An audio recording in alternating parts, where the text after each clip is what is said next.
Operation Gladio meets secret societies with Warhamster Brady. He is back home. And thanks for joining us, Warhamster. As always, thanks for having me. What do you want to talk about today? Our next installment of Skull and Bones. I think that's a great idea. And you're going to surprise me with who it is? I am surprised because I didn't think this name was going to garner an entire show for himself. But you start going through, you get past just looking through Wikipedia and start looking at other sources, newspaper articles, some alumni and stuff like that. When you really start doing the deep, this guy, the tendrils of this octopus go everywhere. And as we were saying before we came on the air, it's kind of fun that the names we're going through now are people that are still active and influential in the world today. And I guess we should give a synopsis for those who are newer to the show. We basically started looking at secret societies, specifically Skull and Bones, which is a secret society out of Yale University founded in 1834.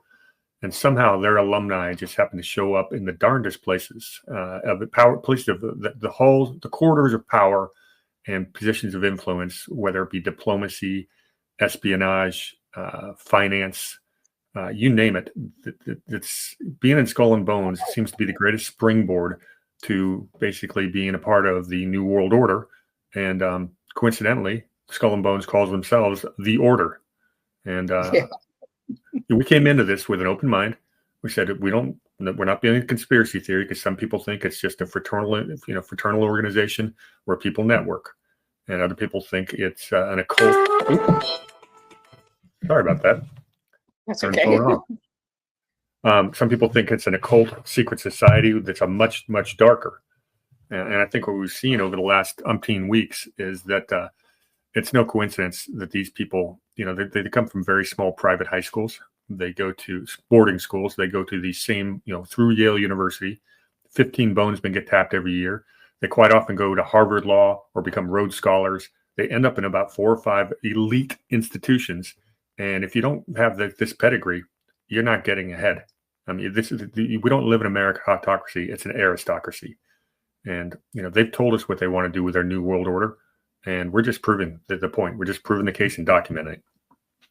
And to your point about, as we have, our original goal was just to talk about the bonesmen. It has taken us many places.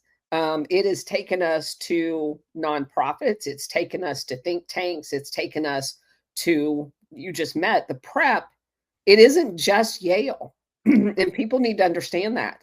They are groomed from the time they are kids through preparatory schools into specific elite boarding schools, and then on to Yale, on to Harvard Law for the most part. And so we've been able to diagram out a map into what I call the international syndicate, because a lot of these people are involved in the State Department and foreign policy, and we find them in the darndest places. Like they just so happen to be the ambassador when a coup is going on, or they happen to be in charge of the State Department desk where the coup is going on.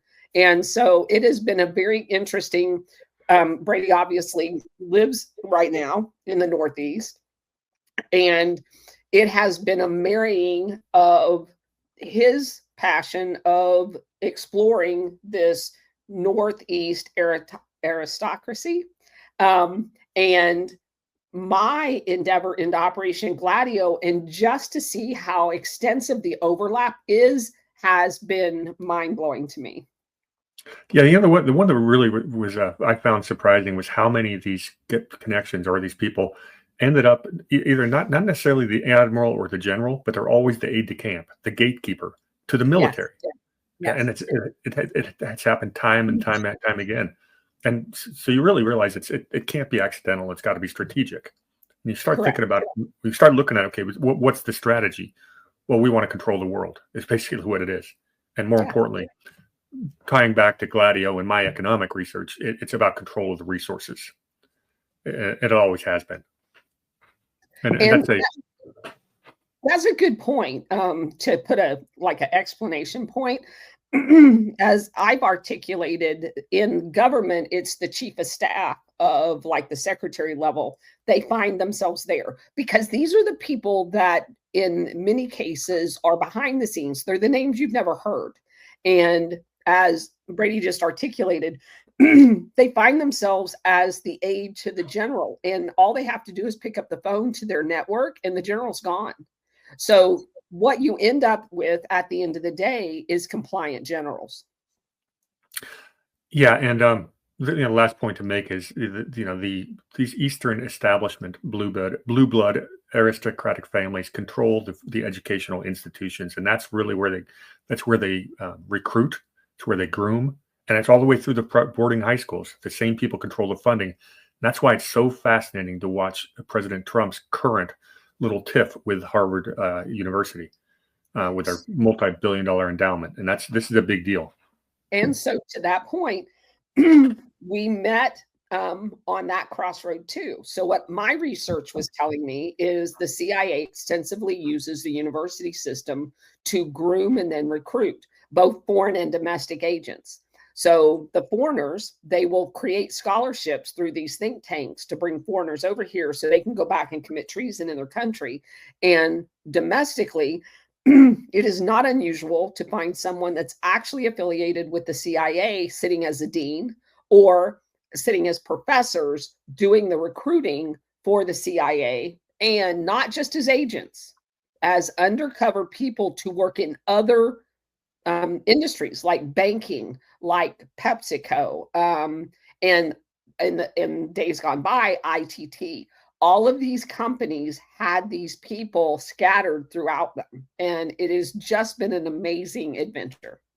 Yeah, and I saw the CIA recruitment in my own undergraduate studies. I can't talk in too much detail. I've hinted at it on the show, but yeah, it's true. I've witnessed it firsthand. So yeah. All right, well, let's jump into today's.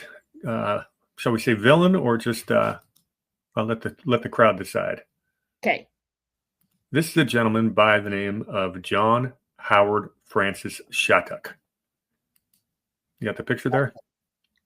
Go ahead. And notice he's speaking. Spell his last name for me. Shattuck, Shattuck.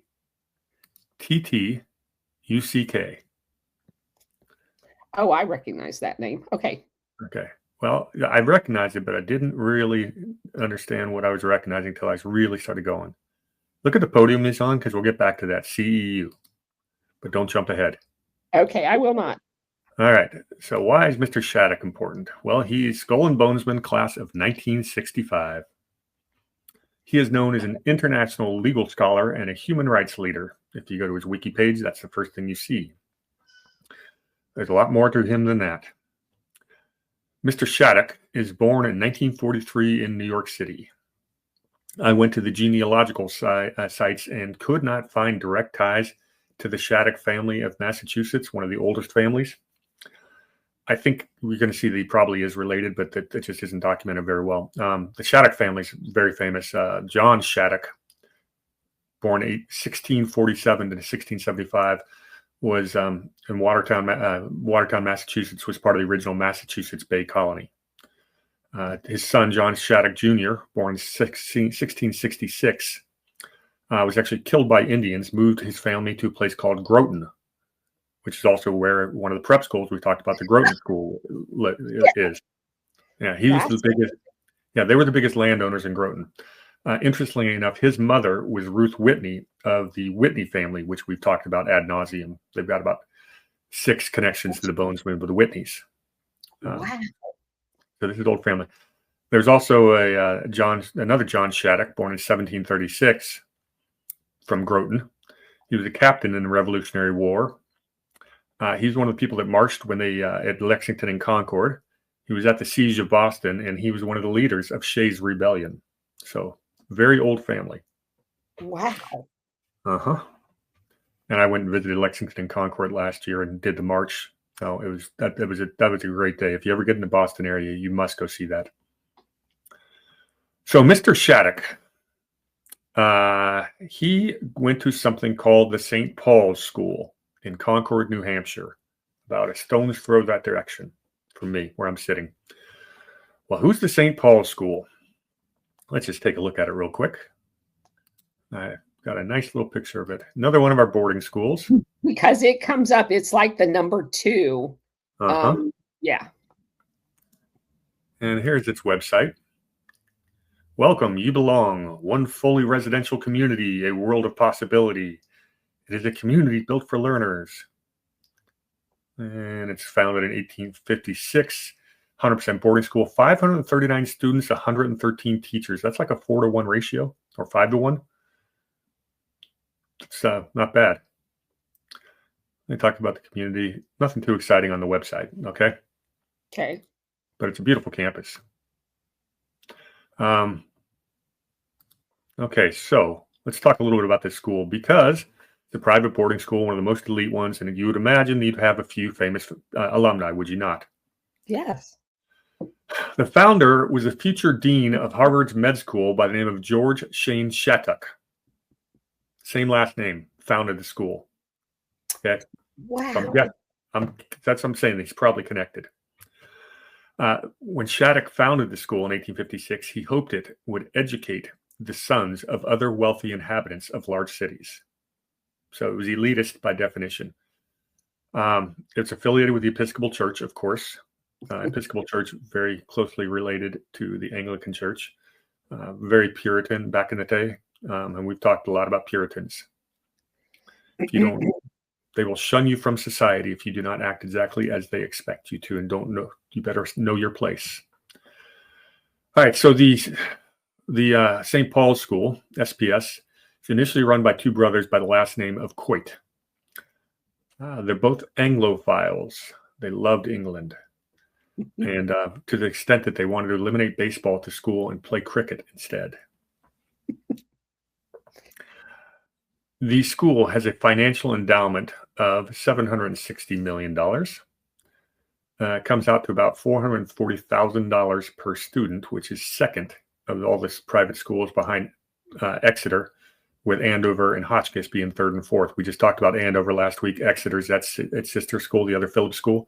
So this is one of the elite grooming schools. So let's talk about their alumni. Again, I went down in alphabetical order with the names that stood out. First one, and again, as we're going through this list, think about, this is a small high school. Think about your own high school. You know, I had maybe 1,200, 1,500 people in my school. Maybe 10 of them anybody's ever had a reason to hear of. And it was a top 50 high school. But this school, every single one of these names has been on the world stage. And it can't be a coincidence. But first one we have is a Norman Armour. He was an ambassador. Born in England, American citizen though, because parents were traveling. He married into Russian nobility. Goes to school at Harvard Law and enters the Foreign Service in 1912. And he would serve in Austria in 1912, France in 1915, Russia in 1916. Is anything going on in the world stage in those years? Like the Bolshevik Revolution? And World War I. And Yeah, World War. Yeah. So this guy's there. He stays in Foreign Service and he becomes an ambassador. And I'm going to just give you the country he's at and the year it was, and stop me if any of these might be a little bit important. He's the ambassador to Haiti in 1932. Oh my gosh. Okay. Canada, 1935. Chile, 1938. Argentina, 1939. Spain, 1944. Obviously, he's a Spanish speaker. Venezuela, 1950, and Guatemala, 1954. Oh, so he's one of the coup makers. Yeah. How many regime changes took place in the countries we just named? Just about every one of them. Yeah. And about the same time he's there. Yeah. So I think you could probably make that connection. Yeah. All right. Hey, Dwayne Cates is in chat. Hey, Dwayne.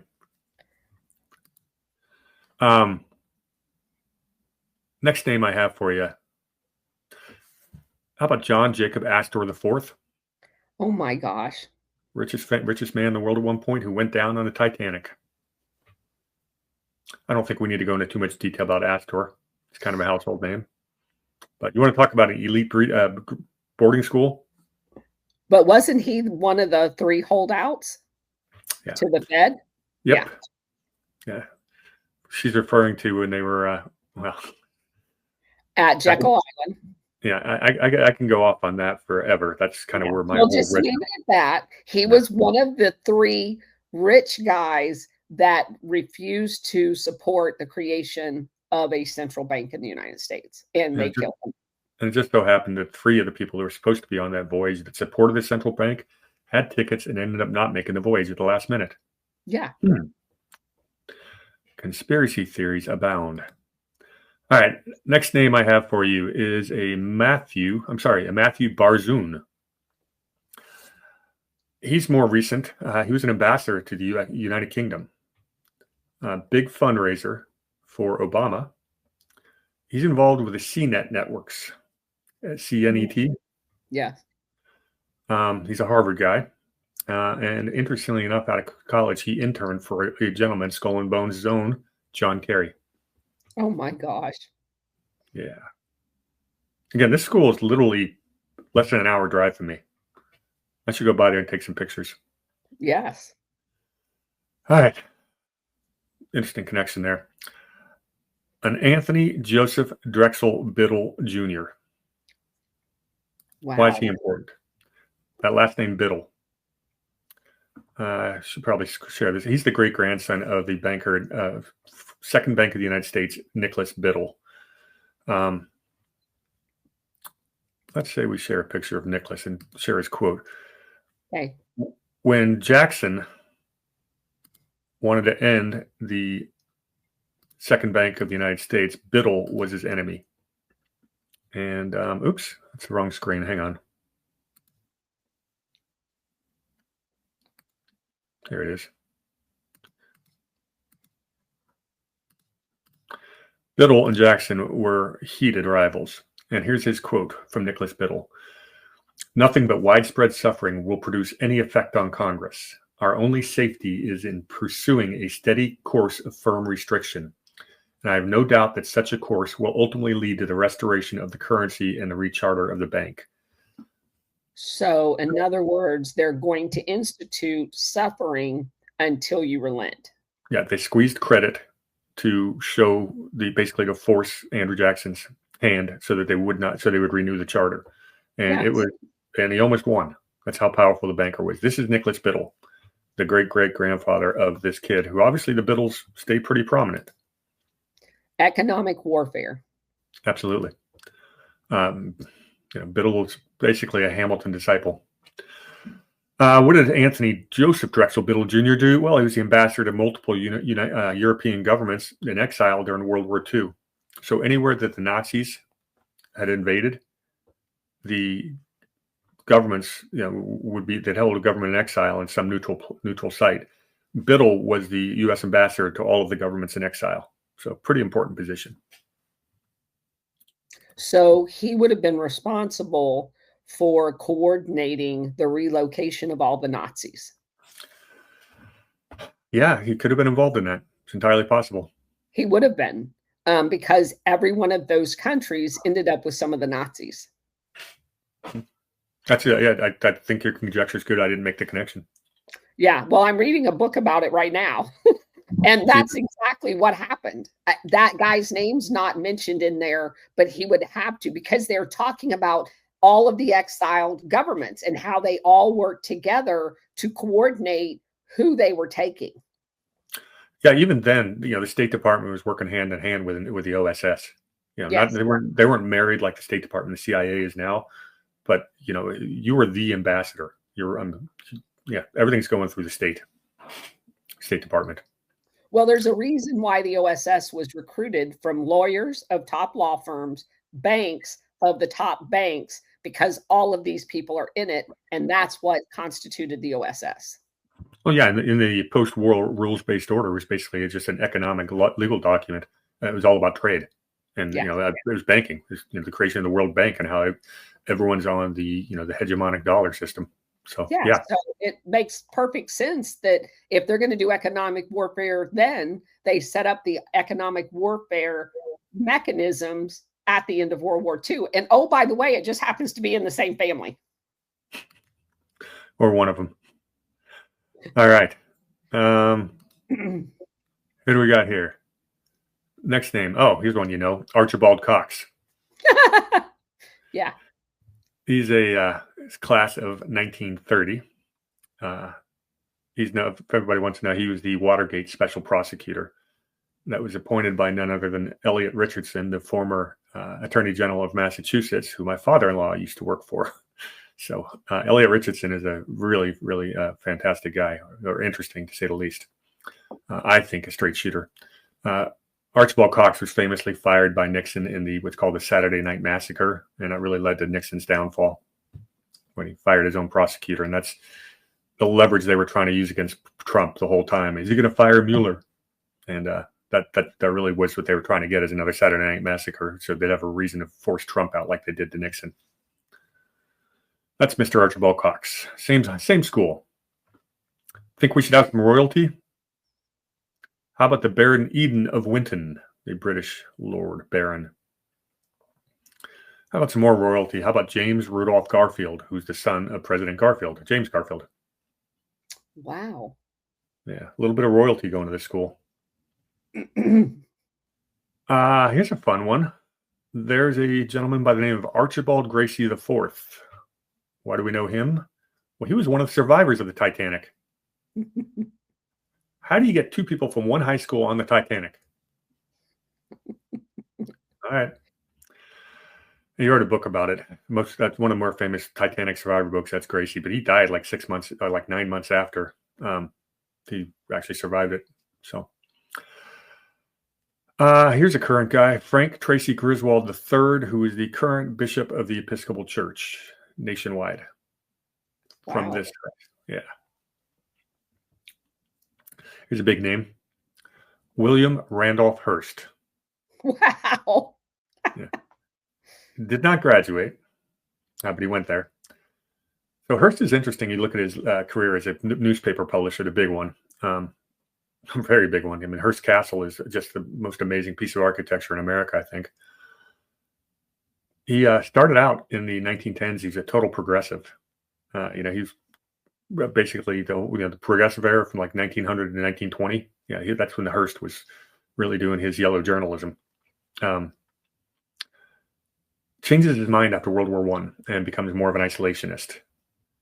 He was against the League of Nations, and one of the his newspapers were boldly against the League of Nations. One of the reasons we didn't get it. So he's creating some serious enemies, namely the Rockefellers. But he was a big FDR supporter until the Nazi Party rises up, and William Randolph Hearst was a big supporter of the Nazi Party. So obviously he had a big break with FDR. And the rest, as we know, is history. We don't have to talk about his daughter. Okay, we got a guy by the name of Amory Houghton Sr., Houghton, class of 1917. He was the U.S. ambassador to France from 1957 to 1961. Ooh. Now, what was happening in France at that time? No assassination attempts at all. Yeah, and all of the French colonies in Africa was being given their freedom, which meant that they weren't given their freedom, but they created basically gladio kind of stay behind capability in all of these prior colonies, and which we know then led to the overthrows of any of the wrong people that got elected in their quote unquote free elections, like Lumumba in the Congo. Yeah, and this is the ambassador. So he's hanging out with de Gaulle while we're trying to kill de Gaulle. Interesting. And he's from that same high school. He's got a son, Amory Houghton Jr., class of 1945, who was a New York congressman, also known as the CEO of Corning Glassworks. And that's the same Corning that makes fiber optic cable and also does Apple's display screens on your iPhone. So very well connected guy. And the fiber optic cable, obviously, that's the trans-Pacific cables we laid down back 20 years ago and stuff like that. That had there was a lot of diplomacy going on with that. So that was definitely an international, you had to have the international connections to get that done. Well, and just so that everybody knows, fiber optics was actually created as what we would now refer to as a DARPA program. And inside of the military, and was a classified technology for a very long time. I actually worked for one of the 3-star general at my first officer assignment out in Los Angeles. The 3-star was one of the captains at the research lab that created, one of 3 that created the actual first fiber optics cable. Yeah, not surprising. My early Wall Street career, most of my clients were up in Silicon Valley, mainly Nortel Networks and Cisco Systems. And a lot of those guys had security clearances, which is interesting from some Silicon Valley nerds. But given what we know now, it's not interesting. I mean, it makes sense. Okay, next name I have for you is a Michael Kennedy, class of 76. Yeah, is the son of RFK, another RFK Jr.'s brother. I think he's one of the anti-Trump Kennedys, if I'm not mistaken. Well, I think all of them are, except for RFK, right? Just about. Next name I have on here is we don't need to talk about him. John Kerry, Skull and Bones. We've only talked about him a couple of times. Yeah. Well, then I think next week is the focus on John Kerry, or soon. He's the next name on my list for the deep dive. He just keeps coming out. Yeah. Oh, I just got a text. We have a new pope. The pope has been announced. Don't know who it is yet. I don't know yet. We're not going to break here for a pope. This is more important. We should give everyone a teaser right now. I think the Colonel and I are trying to find a slot to do a show on the history of the Vatican Bank here in the next week or so. It's going to be fascinating. So stay tuned for that. We've got a lot of good homework on that, and it'll tie perfectly together with some of the stuff the Colonel's talked about. Yeah. All right. Next name I have on here, going in alphabetical order as the alumni, once again, of what's the name of the school again? The St. Paul's School in Concord, New Hampshire. Yeah. SPS. Here's a guy by the name of, tell me if you've heard it, Cord Meyer. Oh my gosh. Are you kidding me? Yeah, CIA's own Cord Meyer. So I'll walk through why. You can jump in anywhere. I'll give you a brief background. You can fill in the detail. He joins the CIA in 1949. Worked directly under Frank Wisner. The FBI would go after this guy his whole career as a notorious leftist. J. Edgar Hoover did not like commies, apparently, or people that had left-leaning notions. This guy is known as the principal operative of Operation Mockingbird. Y'all heard about the Mockingbird media? This is the guy. He's really good friends with, of course, with James Jesus Angleton, who is all over the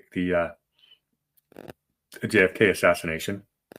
Also, the guy who flew out when Alan Dulles died. He flew out across the country to Dulles' house and grabbed all his papers. So that's that Angleton. He was the head of what's called the Directorate of Plans from 1962 onward.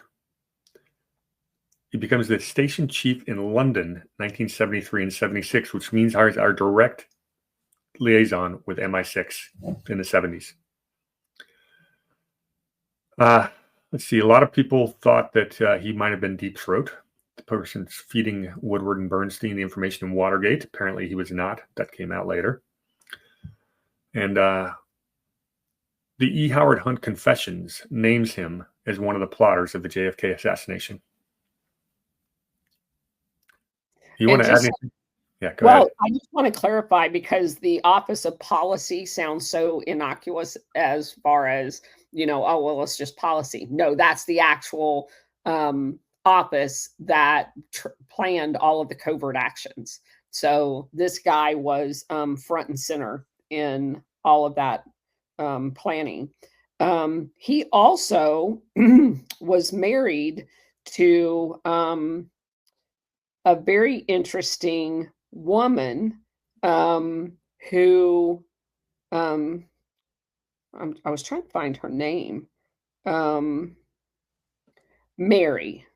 And there is a lot of very interesting connections to that because she was shot dead, and it was James Angleton that broke into her house and stole her diary because she was supposedly seeing JFK behind the scenes.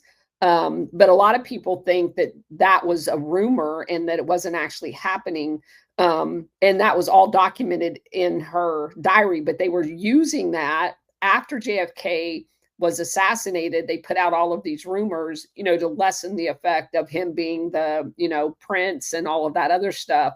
And she was complicit in all of that. And so she was actually murdered. Cord Meyer's wife was murdered, and she had her house broken into in the immediate aftermath of her murder. So the CIA was involved with it because they were immediately called. James Angleton shows up and steals her diary. Nothing else. Wonder how Cord felt about that. I didn't know that story. I find it fascinating that this is the main operative for Operation Mockingbird. We talked about all these connections and how these people work for the media. Well, it was a slam dunk to set up Operation Mockingbird because you already knew these people. Correct. You knew the editors. You knew the publishers.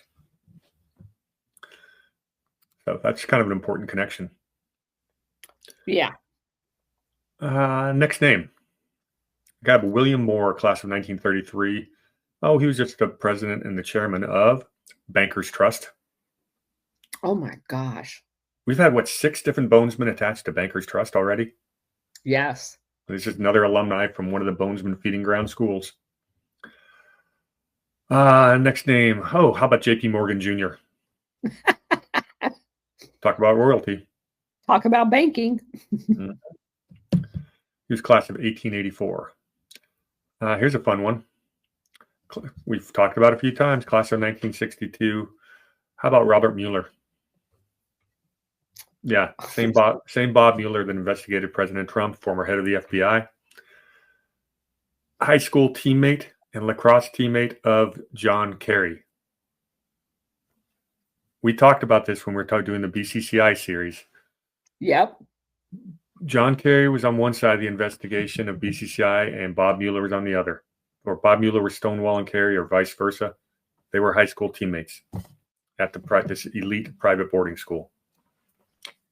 And just so that everybody knows, if you've not watched that show, you should, because the entire investigation was a cover-up. Because later, through a completely roundabout way, although they tried their best to cover up BCCI's illegality inside the United States, it was all exposed because of a local investigation in Tampa, Florida. Yep. Yeah, you guys go back and watch our BCCI series. That's probably easier to find on my channel because the Colonel's got so much content out there. But it was fun stuff. And it led us into this series. All right, a little bit more on Bob Mueller. We all know what he's done lately, but he was a Marine and actually did some real combat, although he sat out a year with a knee injury. He ends up as the aide-de-camp for the 3rd Marine Division's General William K. Jones. Of course he does. Remember we said about the bottleneck positions? I brought that up because I knew this was coming. Interestingly, Mueller he was in charge of some very interesting prosecutions, including Noriega, the Lockerbie bombing, Gambino crime boss John Gotti, and of course BCCI. So cover up, just so that we can do the Reader's Digest version. Yeah, not to mention 9/11. Oh, would that be cover up? Yes. And then he gets into the framing business for Russiagate. Didn't work out as well for him.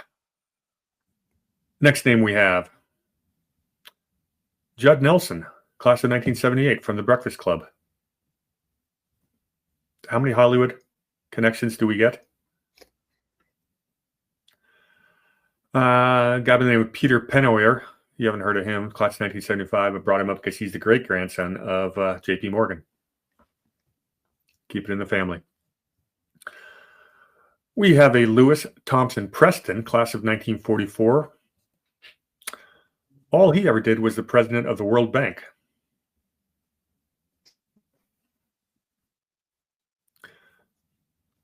Who else do we know that was the president of the World Bank that sat on the Warren Commission?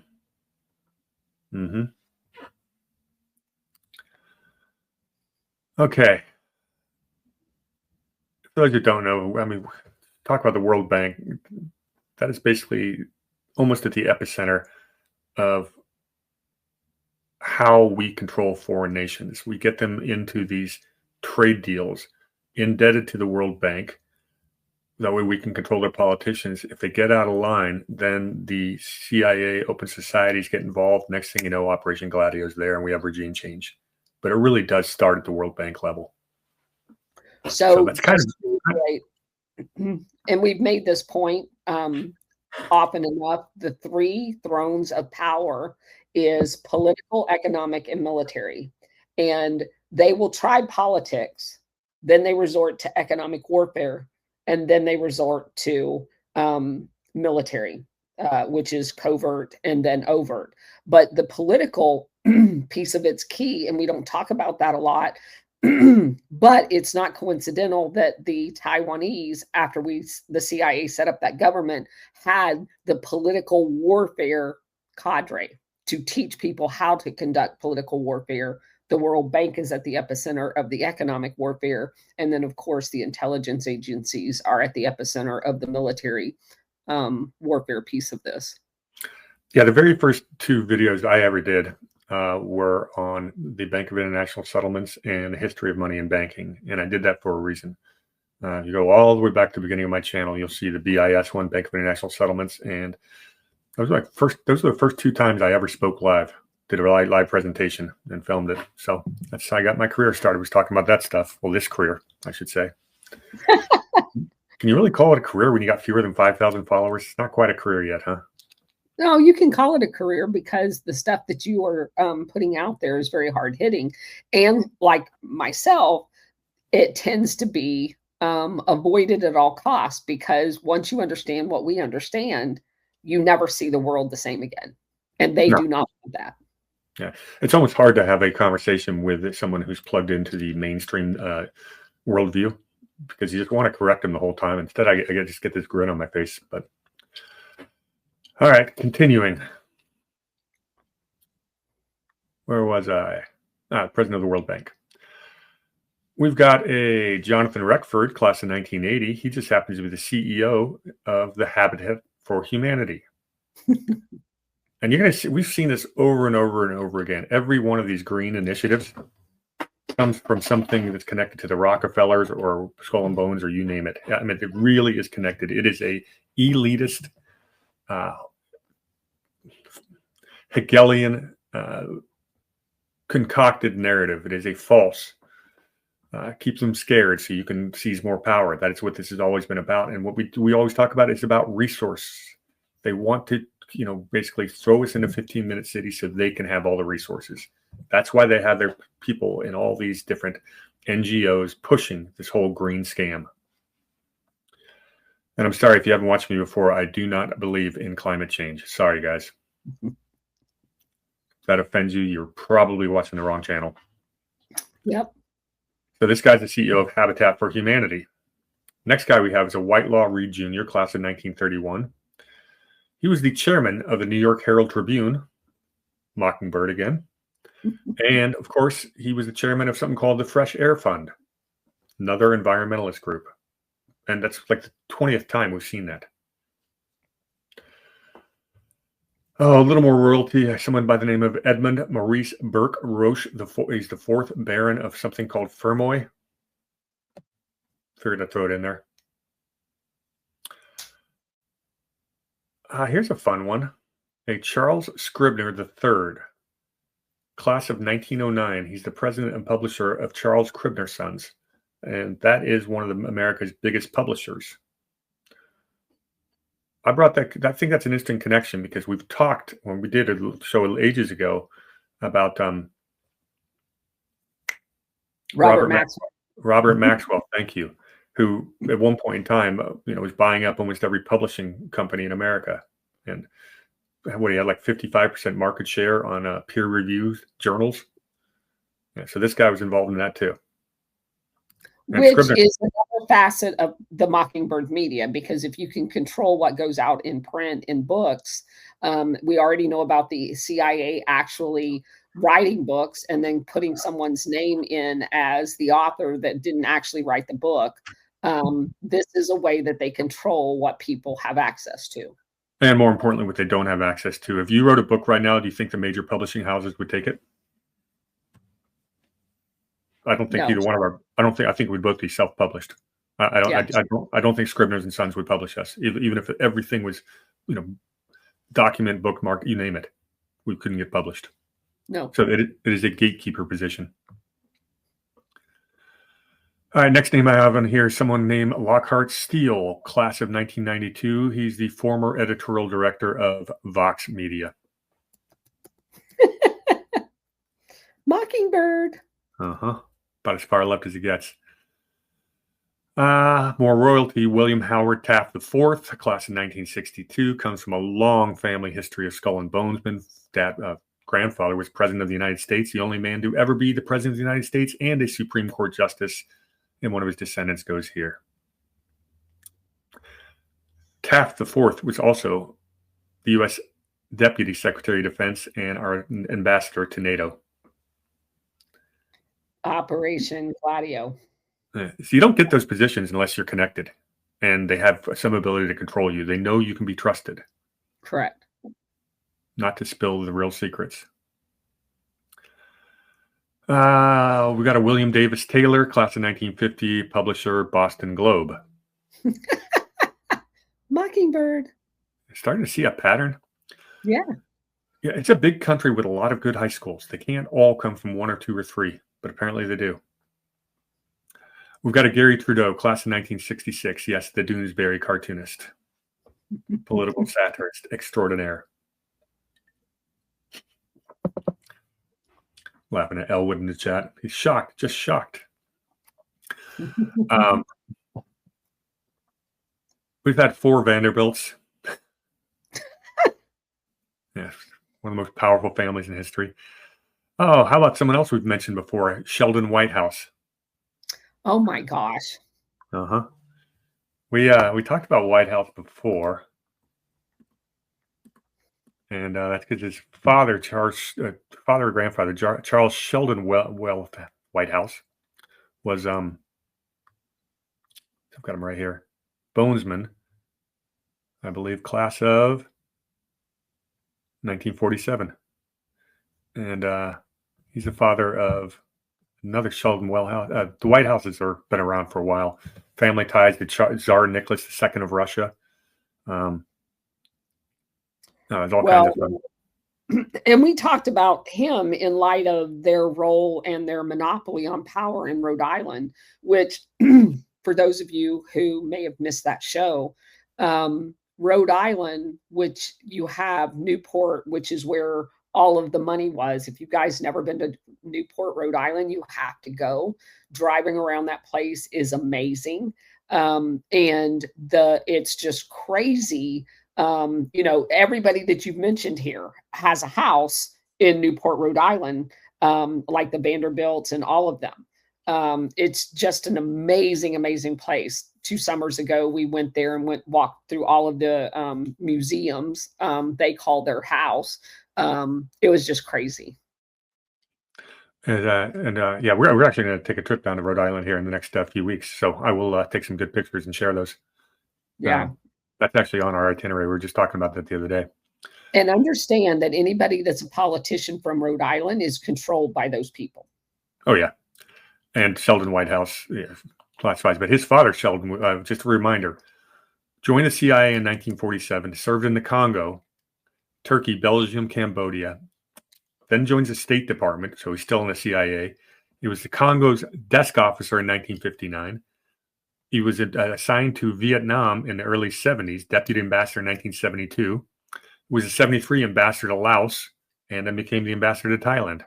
That is the Whitehouse family. So, yeah, about as deep state as it gets. Yeah, that was Operation Gladio in big neon letters going, I do Operation Gladio. Yep. And if you look at my channel, the episode we went into detail on that, I called it the Rhode Island Rats. How appropriate. Uh-huh. Next name I have on here is a Theodore Stark Wilkinson, class of 1905. He's the Vice Admiral for the U.S. Navy in World War II. So another lot of stars on him. Well, and then look at all of the stuff. Yeah, never mind. Go ahead. That was just amazing. Just amazing. Uh-huh. Last name I have on this list is a John Gilbert Winant, W-I-N-A-N-T, class of 1909. Yeah, 2 times he's been the governor here of New Hampshire, but he was also the U.S. ambassador to the United Kingdom during World War II. So again, of all of the ambassadorships, the one that is the most critical and the most corrupt is the one to UK, because of where did they set up Russiagate? The UK. Where did all of the stay behind concepts come from? The UK. Where did the roads, the Fabian Society come from? The UK. This is a critical element here, and anybody that's the ambassador has to be read in on all of those programs. And he's there at the exact same time that British MI6 is teaching the OSS how to become an intelligence agency. Yes, he's to the CIA and every other intelligence agency post World War II. Yeah, all of that from one private high school, one boarding school, which I could crazy. Which I could walk to in a day. That's what is that the 3rd boarding school we've gone through, and we've got 3 of the top 4 so far. That's crazy. Yeah. And again, think about your own high school. How many famous people came from your school? We had an NFL player. Well, we actually have we have a bonesman. Yeah, we don't have any of that. We've got a bonesman. He's actually on a list coming up soon. I'll get to that. All right, let's go back to Mr. Shattuck, the star of our show, our Skull and Bonesman class of 1965. John Howard Francis Shattuck, known as the international legal scholar and human rights leader, now that we know his background. So, of course, he goes to Yale and becomes Skull and Bones. After that, he goes to law school at Yale, not Harvard, which is the usual course. One of his first jobs is as a National Staff Counsel of the ACLU from 1971 to 1976, the American Civil Liberties Union, which is supposed to be about our civil liberties, but is instead one of the biggest race baiters and absolutely destroyed the entire concept of civil rights. They try to use it as a bludgeon against the Constitution. And try to rewrite the Constitution by reinterpreting the 14th Amendment. And that is exactly what Barack Obama lectured on in college. He was not a professor. It was how to usurp the Constitution using the misinterpretation of the 14th Amendment and the Civil Rights Act. That's all these guys know. It is a one-trick pony. And I'll be spending a lot of time on that topic on my show, The Refederalist Report. We're going to get deep into the 14th Amendment coming up soon. All right. So he is the National Staff Counsel for the ACLU.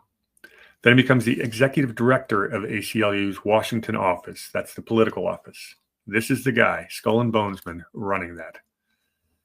He's the guy that argued Halperin versus Kissinger, a big case where basically they spied on I think it was a CIA case officer. Is that right? I'm almost sure he was. Yeah. In fact, this guy, Shattuck, took a deposition from ex-President Richard Nixon for that case. How many times do you actually see a president of the United States get deposed? So this guy's kind of a big deal. 1984 to 1993, he becomes the Vice President of Government Affairs at Harvard University. Now, we've talked about a lot of these people that go to these Carnegie Institutes and Harvard schools of government. Well, this guy's he's running part of that Harvard wing of it, which means every diplomat that we've been training through the Ivy League, which is where almost every diplomat comes from, this guy's had his fingers on. They're basically shaping their globalist worldviews from that position of power. Remember, this is an ACLU guy. So what are they learning? They're learning to be good globalist technocrats. He controls the curriculum. He controls admissions. To know which professors get in there and what are they teaching. It's kind of Which an important CIA officers get in. Exactly. Including the ones that might live a few blocks from me. Yeah. If you guys don't know what we're talking about, we did something very recently on Jake Sullivan and his new wife, Maggie Goodlander, who's now the congressman for the 2nd Congressional District of New Hampshire, and they live not too far. They just moved very close to me. So they're definitely both fit this category. All right. So where did he go after Harvard? 1993, President Clinton is in office, and he names Shattuck the Assistant Secretary of State for Democracy, Human Rights, and Labor. So let me just add that office at state works with all of the people at USAID and the National Endowment for Democracy, which has the IRI and the NDI, the Republican, Democrat, as well as the chamber and the labor unions. All of that money is then deployed to attack any country that they want to overthrow. This is the coordinator on the State Department staff. Yeah. And I still like the way that, we always talk about how they use these warm and fuzzy words. So, Assistant Secretary of State for Democracy, which is anything but, Human Rights, anything but, and Labor, which is basically communist organizing. Well, actually, it's much worse than that. That slush fund under National Endowment for Labor, that slush fund is used to destroy actual real labor movements in foreign countries that were unionized against U.S. oligarchs or Western oligarchs at large. So they destroy actual union efforts, and they infiltrate and create their own labor that allows the locals in all of these foreign countries to be exploited. This guy is running that program. Yeah. And I'm glad you mentioned that about the unions, because we're going to talk a little bit more about labor here in a second. All right. So this guy played a key role as a Secretary for Democracy in the establishment of the International Criminal Tribunals for Rwanda and Yugoslavia.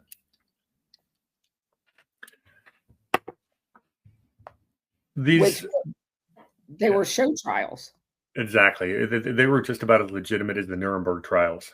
Correct. The real criminals are still walking around today. Correct. And of course, when he was doing that, he worked very closely with Madeleine Albright, who we mentioned 2 shows ago, because the Albrights are also affiliated with the Groton School. Yes. 2 people, 2 private boarding schools, just less than maybe 150 miles apart. And they're both there on the point for the modern day Nuremberg trial. What? That's got to be a coincidence. And this is the guy that assembled the evidence of the genocide in Bosnia. Should I do air quotes on that? Well, there was a genocide in Bosnia. I should have put the air quotes around the evidence. Yes. Because we know who the real culprits were. Yes. Yeah, that's this guy. Operation Gladio Regime Change. Yeah, this is an academic. So he's the ambassador to the Czech Republic from 1998 to 2000. And yeah, that's when the Czech Republic joined NATO. That's crazy. Mm-hmm. So Clinton's gone, so he gets out of government. 2001, and he becomes the CEO of the JFK Library Foundation, which is another one of those breeding grounds of academics, think tanks. He does that for 6 years. Then he becomes a senior fellow at Tufts University. We've talked about Tufts a little bit. In fact, we did that very recently. There's some interesting alumni there. A lot of this globalist techno jargon comes out of Tufts. All right, 2009, he becomes the president of something known as the Central European University, CEU. Have you heard of this? Yes. Founded in 1991 by a gentleman by the name of George Soros.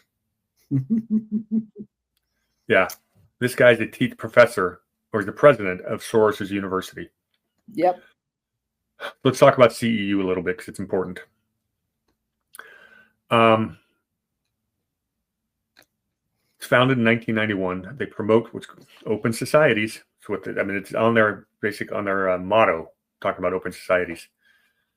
The university actually got kicked out of Budapest, Hungary in 2017 by the Hungarian government because they didn't like what they were teaching. So now it's sitting in Vienna with a $760 million endowment. And tell me again what was happening in 1991. Oh, it's something about a Berlin Wall coming down. Yeah, and the creation of the transfer of the boogeyman from the communist to the terrorist. And that's what Soros is launching his open society. So he's got a lot of alumni there, but I pulled up their website. And let's show this on screen. Okay, here's the list. I found a list of 37 alumni, and a lot of these are Europeans. First one that jumped out at me is, I can't even try this, Maglev Natchlavili, the number 2, the 4th president of Georgia, who we talked about when we did our sit rep on the Gladio operation happening in Georgia right this minute. Yeah. This guy. Yeah. There's another guy from Poland, Bodnar. He's a Polish ombudsman. We've got an Ungar from Hungary. These some assemblymen. They've got an Azerbaijani, Estonia, Minister of Education Research. And we were just trying to overthrow Azerbaijani too. Yeah, that's right. Yeah. Oh, look, let's do that. Let's go through these countries and see how many of them have had. We got a Romanian going on right now. Yes. Estonia, Hungary, Azerbaijan again. Likely candidate for presidential elections. Well, I'm not going to read all of it. Another Latvian, Poland. So basically, this is technocrat training school. How do you become a globalist technocrat? And go back and make sure your government stays compliant with NATO. And if you don't, they'll be one of the conduits to overthrow. Yeah, here we have the Georgian Minister of Defense, Tina Kitashvili. Oh, here it says she's a Republican Party member and former civil society activist. Oh, Kazakhstan, Grigory Golosov, professor and head of political science department, the European University at St. Petersburg, Russia. Here's a Ukrainian, Larisa Densenko, human rights activist, TV and radio presenter, and member of the PEN Ukraine. What's the PEN? I don't know that. She's actually very famous in Ukraine. Okay. Yeah. She one of those mouthpieces for she's like Baghdad Bob. Pretty much. Okay. Here's another Polish guy. Doesn't seem too. He teaches nationalism and ethnicity. Doesn't sound like a Soros guy. We got a Romanian. Wait a minute. I'm disappointed in you, Brady. Did I miss a name? Control both sides. There you go. I'll take my admonishment. I don't see any. I mean, we could just keep going down. There's 37 of these guys. I don't recognize any of the names. We got the gist of it. Yeah. It is a world coordination center to co-opt politicians. So go back to your 3 powers: political, economic, and military. And so they are building out their force to deploy in their one world government force. Yep. And this guy, a bonesman from a private grooming school, is the president of that university. Yeah. Founded by none other than Georgie Schwartz. also known as Soros. Outstanding. That's crazy. Uh-huh. So his next stop in 2016 is at a place called the Fletcher School of Law and Diplomacy at Tufts University in Medford, Massachusetts. He is there. Say again? I see that a lot. Fletcher School? Oh, yeah. Yeah, this is diplomat training school. It's like advanced diplomat training school. Yeah. So at the Fletcher School of Law, they have a bunch of research institutes. And I'm just going to name about 4 or 5 of them because it's going to be the same gobbledygook globalist buzzwords. First one I have is the Center for International Environment and Resource Policy. They're using this environment thing they hammer. These are our world technocratic leaders that control every institution, and they are indoctrinated with this climate emergency BS, this Hegelian manufactured crisis. It's Correct. Nothing but a resource grab. So it's going to be everything they do is globalist and environmentalist. Yep. I've got the Institute for Business in the Global Context, the Institute for Human Security. I'm sure they're involved in human trafficking. The International Security Studies Program. When you hear the security, what do you think of? Well, I know what I think of. That means they're going to ensure you don't have it, and they do. The International Security Studies Program. The Russia and Eurasia Program. Oh, that's been successful.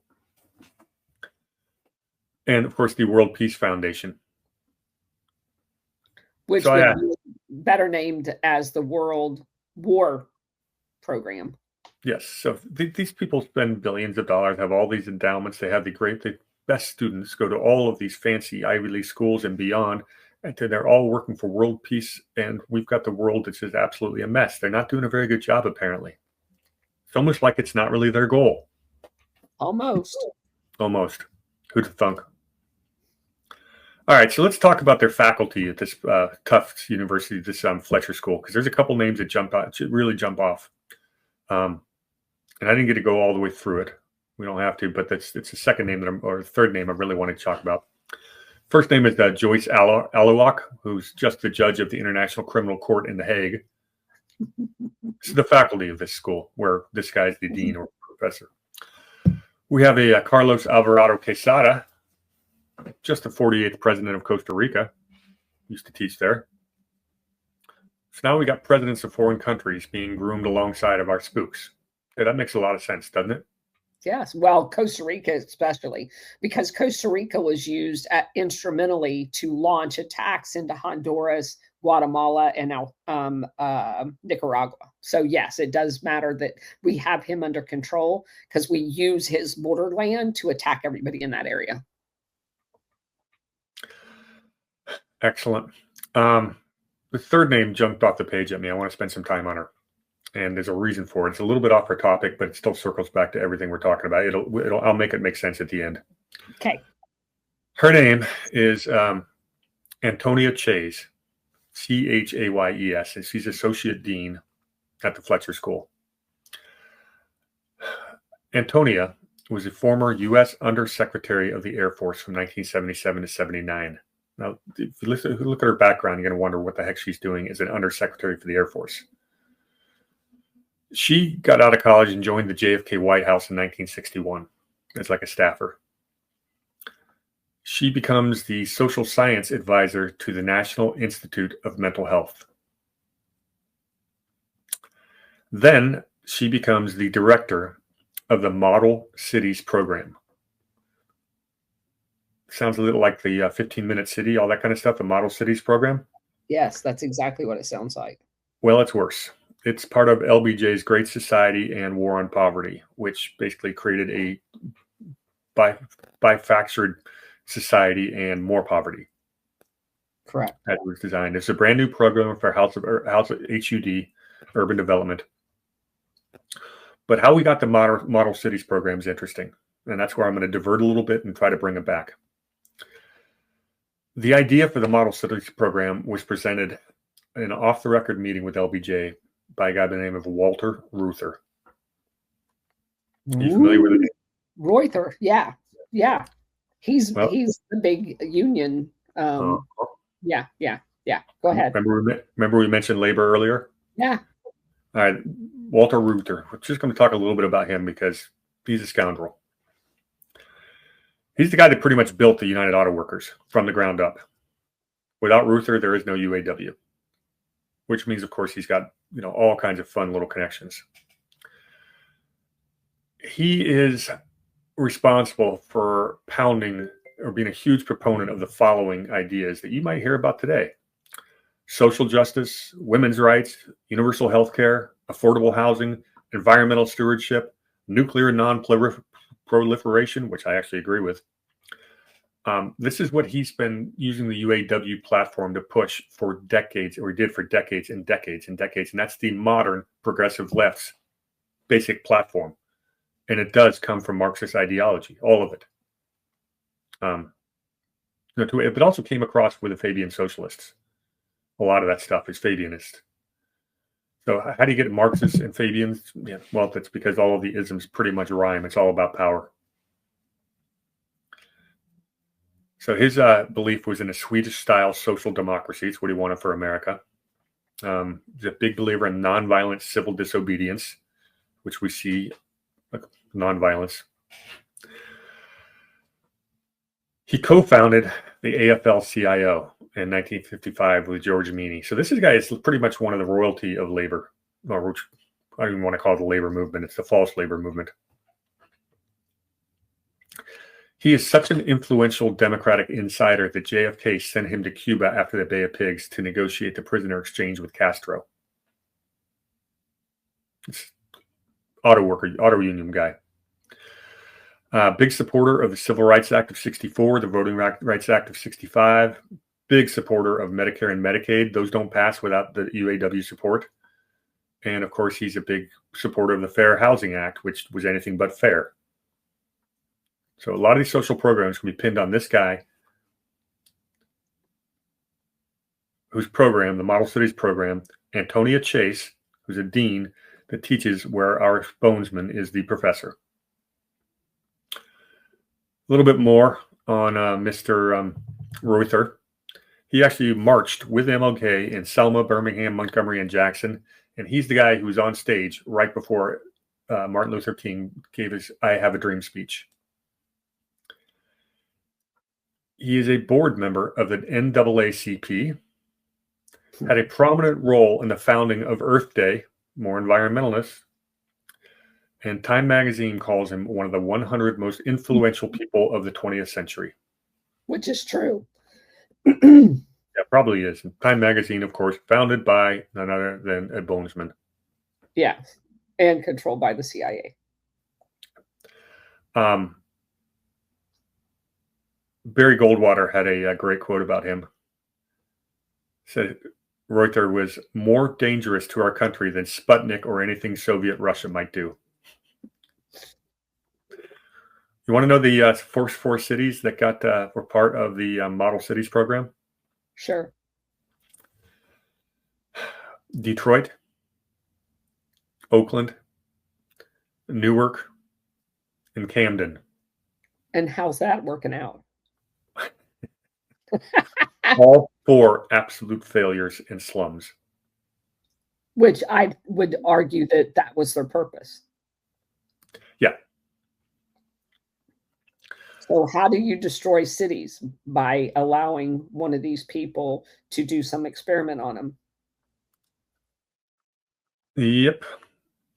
So I didn't get a chance to look at the alumni of this Fletcher School of Law and Diplomacy, but we could take a quick peek at it. This isn't real research. This is just a Wikipedia list. But well, say something about Antonia before you leave her. Yeah, go ahead. I just wanted to point out for anyone, her job on the Carter administration was in what's referred to in the Air Force as the Manpower and Reserve Affairs. So that's basically like the secretary level HR function. So the fact that she's from a mental health background to me is ominous. that you would put someone like that as an assistant secretary. Like, that's really, really bad, because that's the person leading that effort. And of course, we know that they experiment on us. So that's really, really awful. And she also served on the board of directors at UTC. And if you know anything about that, UTC is very interesting in the defense industry, because they do aircraft engines, they do all kinds of industrial capability. They have a large contracting arrangement with the government. They eventually turn into Raytheon, and in a hostile takeover, took over Otis Elevators. Just so that I found that out on another deep dive into the whole thing of Raytheon. So she was affiliated with them too. Excellent. Otis Elevators has come up, and I can't remember exactly why, but for whatever reason, that name sticks out to me. I'm trying to remember why. All right, let's take a look at this alumni of the Fletcher School, see if we see anything interesting. I have not gone through this yet, and this is just a wiki list. It's not, so take it with a grain of salt.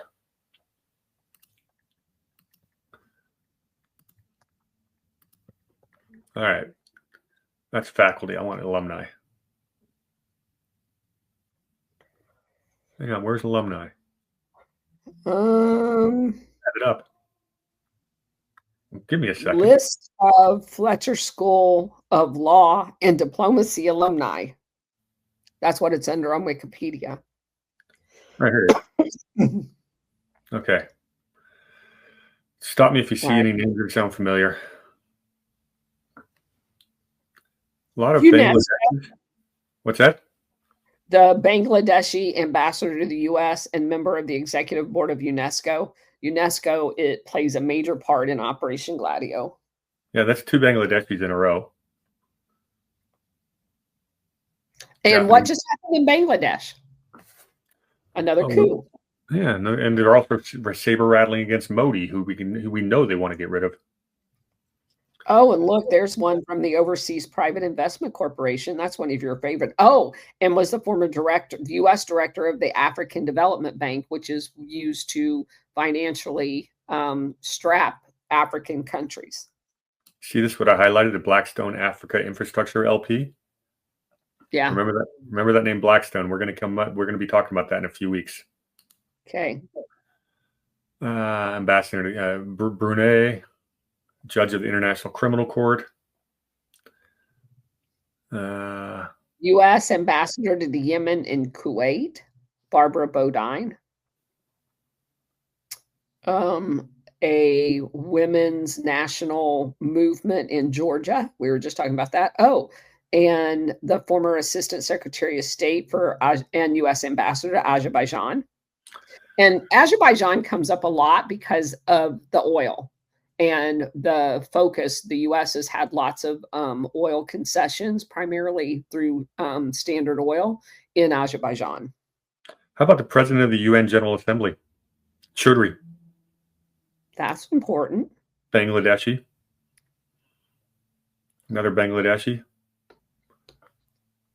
So basically, that whole part of the world is sending all of their, so say, nobility's children to these schools in America to learn how to be good globalists. Then they take them. Look at this. Walter Cutler, who was the U.S. ambassador to Congo in 1975. And Tanzania too. Wow. And then he goes on to Saudi Arabia. That's not weird. I guess if you're a graduate of this school, the Tufts School of Law and Diplomacy, you can write your own ticket in Diplomacy International. But you understand why this diplomacy is so ridiculous? It's all inbred. You never hear an idea outside of what's taught by the institutions.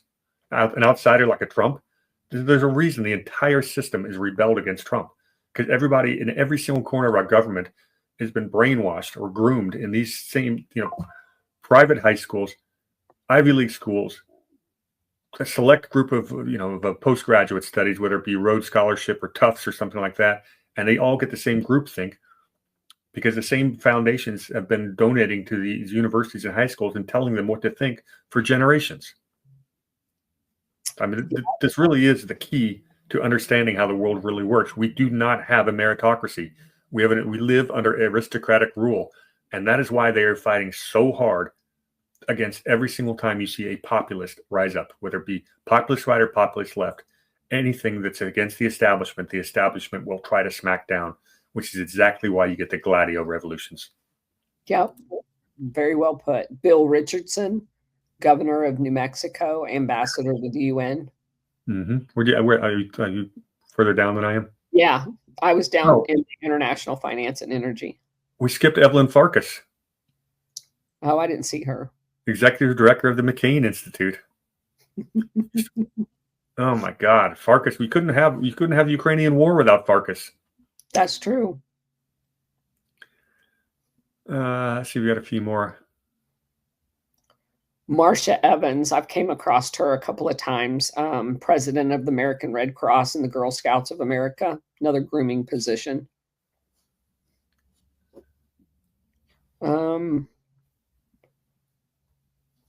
This is crazy. Daniel Skokach, CEO of the New Israel Fund. Oh, and Sue Terry, who was the Korea chair for the Center of Strategic and International Studies, CSIS. That's another kind of hotbed for CIA. We got Kostas Karamanlis. I can't do Greek names either. Karamanlis, former prime minister of Greece. When Greece went bankrupt, this was the guy. He was there till 2009. Greece had to be bailed out in 2010. There you go. Went to this school. The schools have got to be teaching something good, right? Right. Well, how to destroy things so that the international syndicate can come in and swoop up all your stuff. So if you go down to the military, Hold on. Daniel Patrick Moynihan, who we've run into a few times. Go ahead. Where do you want me to go? Well, down to the military, they're sending general officers there. General Dunford, who was chairman of the Joint Chiefs of Staff. That's where Evelyn Farkas shows up there. Susan Livingstone, who was Undersecretary of the Navy. SAC, Richard Mize, General. Oh, they got Dunford there. That's what I said. Yeah. Wow. Yeah. And you've got NATO commander, Stravitis, however you say his name. He was at NATO. I'm trying to remember because his name came up. Hold on. Let me find when he was.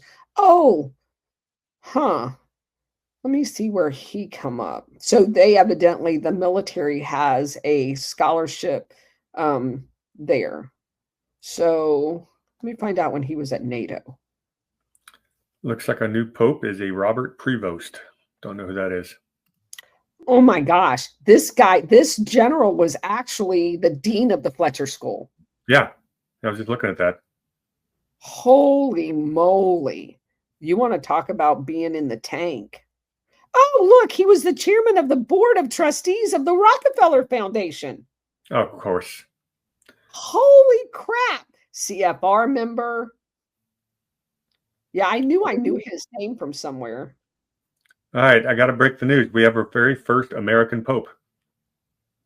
The first American Pope? Yep, the first American-born Pope has just been, coronated. Guy by the name of Robert Prevost. Where was he the Archbishop in America? I don't know. Okay. I'm just reading I got my feed coming in real time. So I'm not even reading a news story. Okay. I do not really keep up much with the Catholic Church since I'm not Catholic. Oh, boy. All right, that's probably enough on this. We've probably hammered this on home pretty well. Okay. All right. Well, that's our bonesman for today. One guy, just seemed like an academic, but he's been everywhere and ties into a lot of things. And I thought it was a really good case study of it. Not a huge name, but somebody who just shows you how well this aristocracy really works, this interconnectedness. And yeah, because look at just the bonesman, and you're going to miss the prep school piece. And if you do the bonesman and the prep school piece, you're going to miss the follow-on, the dean of this school, and here's who all graduated, and all of the other pieces. And so doing one in a deep dive every once in a while is a great idea, because it pulls all of the other pieces and lets people know you can't just look at the fact that they're a bonesman, because you're going to miss the fact that they went through prep school with all these other people. And that you did a fantastic job. Well, thank you. It was fun, and of course, your in-depth commentary, it makes it just brings it all together even better. Yeah, it's really fun. Interesting. You just look at one guy or one school, and you start going through this, and the tentacles go everywhere. Yeah, and now you know how they do it. Mm-hmm. Yeah, it's really a shame that they turn around and they have the gall to lecture us on democracy. That's the thing that just steams me.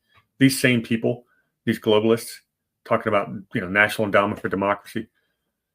We know what they're up to. It's the Malthusian depopulation. It's all of that.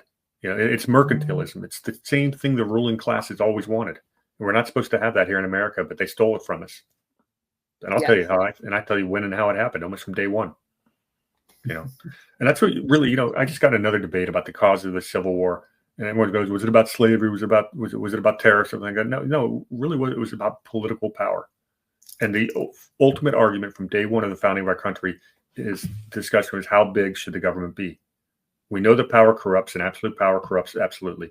And it's a concentration of power and wealth, and that basically is the root of all evil. So the founding fathers we have to have some government, but we want as little as possible and have it decentralized. Well, that all changed when Lincoln won. So the reason I oppose Abraham Lincoln has nothing to do with slavery or tariffs. It has to do with the fact that this decentralized government that keeps this aristocracy from forming, or at least keeps it localized.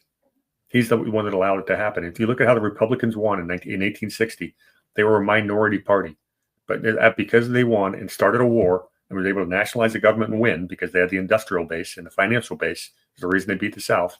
They also had more people. We ended up with these robber barons, 4 decades of single party rule and the creation of the American aristocracy. And that aristocracy, which became the robber barons, these Eastern blue blood, founding families of our country, that then married their daughters, the diamond princes over with the European lords and ladies.